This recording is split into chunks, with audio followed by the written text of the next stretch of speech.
కార్తీక మాసంలో ఉసిరికాయలు ఎక్కువగా వస్తున్నాయి. అయితే మనము సులువుగా ఉపయోగించుకునే విధంగా ఉసిరికాయలను ఊరబెట్టుకుందామా అండి?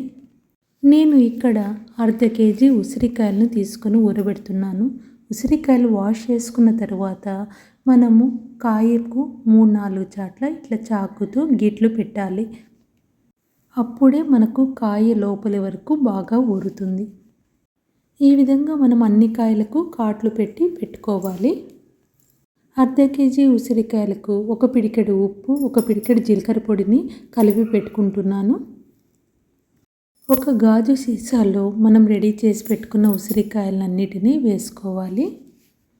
ఉసిరికాయలతో పాటు ఉప్పు, జీలకర్ర పొడి, నీళ్లు, నిమ్మరసము అన్నీ వేసి కలిపి పెట్టుకోవాలి. ఈ ఊరిన ఉసిరికాయలను ఫ్రిడ్జ్లో పెట్టుకొని కూడా మనం స్టోర్ చేసుకోవచ్చు.